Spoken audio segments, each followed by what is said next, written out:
Jesus voltou para a Galileia, deixou Nazaré e foi morar em Cafarnaum, que fica às margens do mar da Galileia, no território de Zabulon e Neftali, para se cumprir o que foi dito pelo profeta Isaías: terra de Zabulon, terra de Neftali, caminho do mar, região do outro lado do rio Jordão, Galileia dos pagãos. O povo que vivia nas trevas viu uma grande luz, e para os que viviam na região escura da morte brilhou uma luz. Daí em diante, Jesus começou a pregar dizendo: convertei-vos, porque o reino dos céus está próximo. Quando Jesus andava à beira do mar da Galileia, viu dois irmãos, Simão, chamado Pedro, e seu irmão André. Estavam lançando a rede ao mar, pois eram pescadores. Jesus disse a eles: segui-me, e eu farei de vós pescadores de homens. Eles imediatamente deixaram as redes e os seguiram. Caminhando um pouco mais, Jesus viu outros dois irmãos, Tiago, filho de Zebedeu, e seu irmão João. Estavam na barca com seu pai Zebedeu, consertando as redes. Jesus os chamou. Eles imediatamente deixaram a barca e o pai e o seguiram. Jesus andava por toda a Galileia, ensinando em suas sinagogas, pregando o evangelho do reino e curando todo tipo de doença e enfermidade do povo. Palavra da salvação. Glória a vós, Senhor.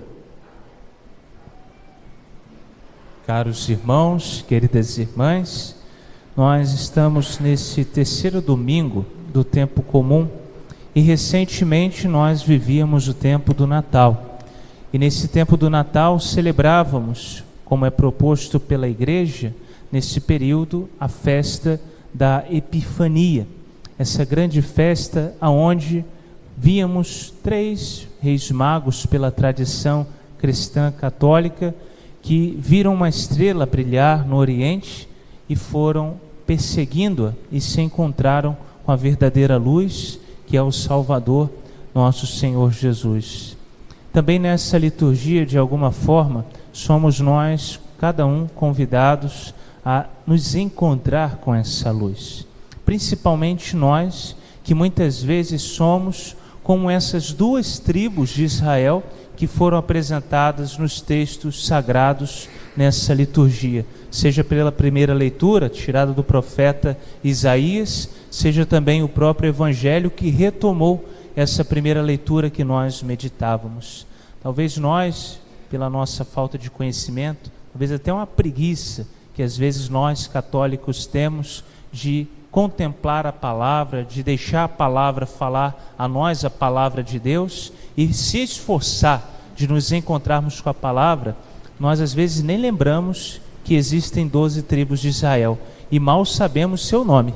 Hoje na liturgia fomos apresentados a duas delas e é importante sabermos a função dessas duas tribos, o que se passou na história deste povo, dessa parcela ou dessas duas parcelas do povo de Deus, da antiga aliança, para entendermos o que Jesus foi fazer na Galileia. Por que Jesus iniciou o seu ministério ali? Por que não em Nazaré? Por que não na realidade ou entorno de Jerusalém?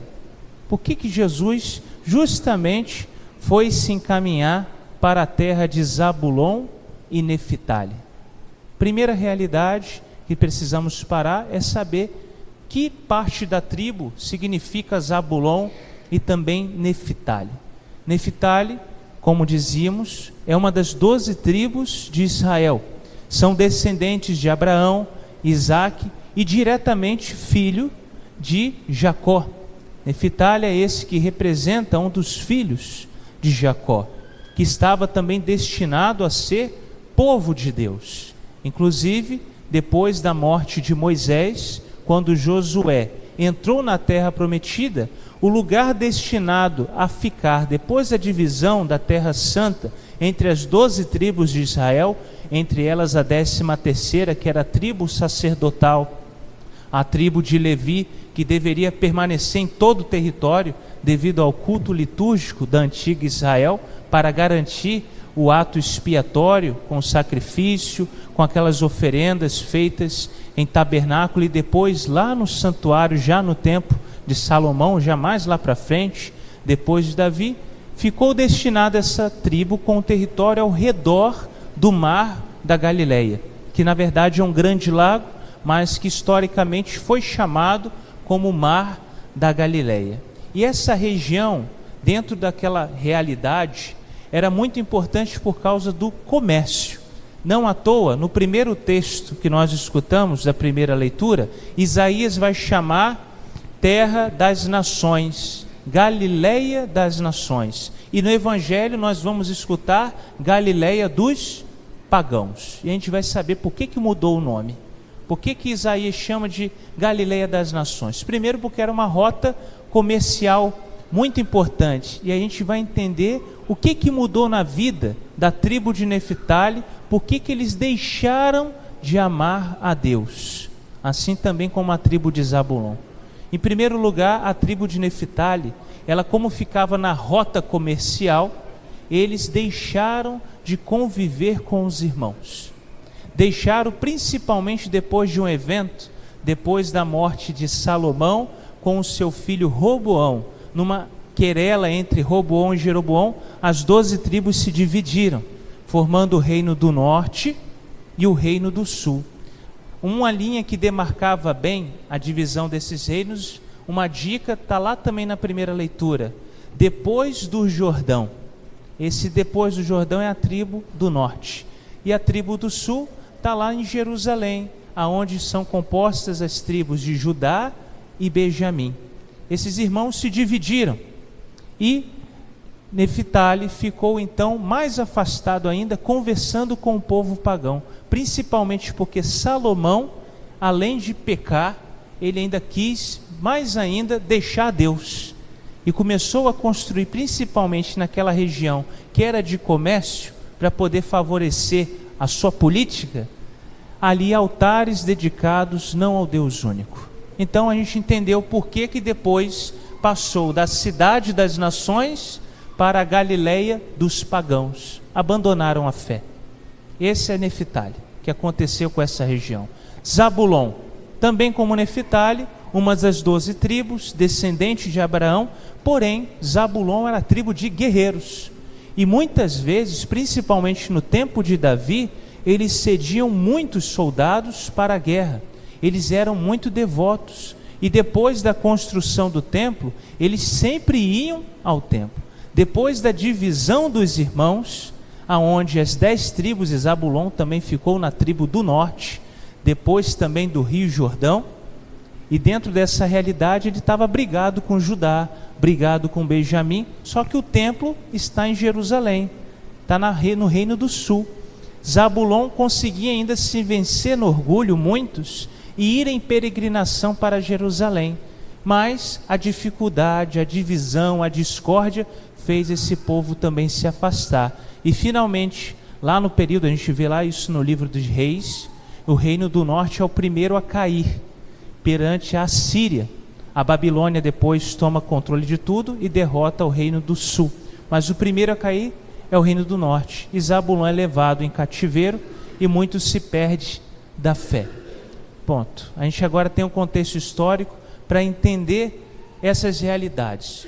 Mas por que Isaías diz terra de Zabulon, terra de Neftali? Uma grande luz vai nascer para vocês, vai resplandecer. Um povo que caminha nas trevas vai encontrar a luz. Por quê? Zabulon e Neftali é que nem a gente de vez em quando. Passamos pelo Mar Vermelho, comemos o maná, tomamos da água que foi tirada da rocha fendida e esquecemos de Deus. E aqui um detalhe para cada um de nós. Nós, às vezes, esquecemos do Senhor. Podemos estar até aqui na igreja, mas onde é que está o nosso coração? Zabulon e Neftali. Muitas vezes somos nós, que podemos estar até na terra prometida, só geograficamente, como estamos nessa igreja. Mas onde é que está o nosso coração? Qual é o nosso tesouro? Neftali fez da boa convivência com os demais, deixando Deus de lado o seu tesouro. Zabulon, o orgulho, lhe invadiu o coração e não mais se comunicava com os irmãos. Também esse era o seu tesouro, o orgulho. Qual o nosso tesouro? Porque onde está o nosso tesouro, nosso Senhor mesmo já o disse, ali está o nosso coração, está dedicada a nossa vida. Por isso, nós às vezes somos cabeças duras, orgulhosos, esquecemos de Deus. Mas e a outra parte? E Deus? Deus não se esquece de nós. Por isso o profeta Isaías deu ao povo a palavra de Deus. Uma grande luz vai surgir. E no Evangelho nós vimos essa luz. Por isso Jesus, assim começa o Evangelho de hoje, depois que João Batista é preso, Jesus está no reino do sul, está no Rio Jordão, está próximo a Jerusalém. Depois que é preso João Batista, ele então vai para a Galileia. Por quê? Para cumprir a profecia que ele mesmo, através do profeta Isaías, tinha prometido à terra de Zabulon, de Neftali. Se vocês me esquecem, eu, porém, não esqueço de vocês. Por isso o Senhor insiste, assim como hoje, mais uma vez, Ele vem ao nosso encontro e nos convida, cada um de nós, a permitir que a sua luz nos alcance e nos traga para si. Portanto, até a palavra que nosso Senhor começa a proferir na terra de Zabulon e Neftali é: convertei-vos, porque o reino de Deus está perto. Caros irmãos, queridas irmãs, possamos também nós, contemplando a luz do Salvador que vem ao nosso encontro, ter a coragem de permitir que ela entre aqui, no nosso coração, e transforme essas trevas na luz de Cristo. Para que, assim como hoje também, olhando esse chamado vocacional à beira do mar da Galileia, aonde Jesus quis chamar os seus discípulos, possamos também nós ser conduzidos pela palavra de Deus e aceitar esse convite, não sem reservas, sem nenhuma outra realidade colocada ou igual ou à frente da vontade de Deus. Assim como Pedro e André deixaram tudo para seguir, assim como Tiago e João também deixaram tudo a seguir. Irmãos, e aqui um detalhe muito bonito dessa liturgia. Lembra que ao meditarmos e refletir sobre a história de Zabulon e Neftali, eles eram irmãos. Irmãos também de Judá, de Benjamim, de todas as outras tribos, mas eles se dividiram. Olha que interessante, à beira do mar da Galileia, quem Jesus chamou? Irmãos. Os irmãos Pedro e André, e depois os irmãos Tiago e João, manifestando que ele não quer divisão, assim como Paulo dizia para nós na segunda leitura tirada da primeira carta aos Coríntios, mas sim a concórdia. Alguns de nós podemos dizer: olha, eu sou daquele padre, eu sou daquele pregador, eu sou de fulano, né? Hoje em dia nas nossas redes sociais, né? Eu sou de Padre Paulo, eu sou de Frei Gilson, né? Todos eles são de Cristo, né? E nós também devemos ser de Cristo, a começar aqui, essa comunidade, entre os irmãos, evitando a discórdia, evitando a desavença e permitindo que Cristo seja a luz, para que a história não se repita, para que o povo de Deus não se divida, mas como reflete o próprio São Paulo, e hoje também a igreja recorda a conversão de São Paulo, celebramos, né? Não como caráter litúrgico, pela precedência do domingo, mas permitamos-nos conhecer o corpo de Cristo, de sermos membros deste corpo que não está dividido, está unido, é um corpo só, Cristo sendo a cabeça e a igreja, cada um de nós seu corpo pelo batismo. Que assim, nessa liturgia, permitamos e tenhamos a coragem de acolher a luz e, fazendo o processo de conversão, seguir os passos do Mestre como um único corpo, como uma única família que é a Igreja.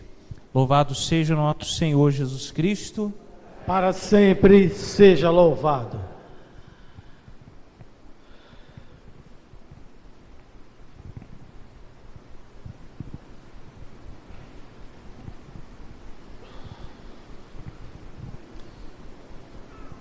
De pé, irmãos e irmãs, professemos a nossa fé. Creio em Deus Pai Todo-Poderoso, Criador do céu e da terra, e em Jesus Cristo, seu único Filho, nosso Senhor, que foi concebido pelo poder do Espírito Santo, nasceu da Virgem Maria, padeceu sob Pôncio Pilatos, foi crucificado, morto e sepultado, desceu à mansão dos mortos, ressuscitou ao terceiro dia, subiu aos céus, está sentado à direita de Deus Pai Todo-Poderoso, de onde há de vir a julgar os vivos e os mortos. E o Espírito Santo, na Santa Igreja Católica, na comunhão dos santos, na remissão dos pecados, na ressurreição da carne, na vida eterna. Amém. Irmãos e irmãs em Cristo, oremos a Deus, nosso Pai, que chamou o povo que andava nas trevas e quer iluminar todos os homens com a palavra de Cristo, dizendo com toda confiança: ouvi-nos, Senhor. Ouvi-nos, Senhor. Pela nossa arquidiocese e suas comunidades, para que nelas se anuncie aos homens do nosso tempo o apelo urgente da conversão do Evangelho, oremos. Ouvi-nos, Senhor. Pelos candidatos ao diaconato e ao presbiteriato, para que escutem a voz de Jesus Cristo e recebam a graça de virem a ser pescadores de homens, oremos. Ouvi-nos, Senhor. Por todos os que sofrem e desanimam em toda a terra, para que o Senhor venha em seu auxílio e os faça reencontrar a esperança, oremos. Ouvi-nos, Senhor. Pelos cristãos leigos da nossa arquidiocese, para que saibam abrir-se ao diálogo fraterno com todas as pessoas que vivem ao seu lado, oremos. Ouvi-nos, Senhor. Pela nossa Assembleia Dominical, para que o Espírito de Deus dirija a nossa vida e nos faça produzir abundantes frutos de boas obras, oremos. Ouvi-nos, Senhor.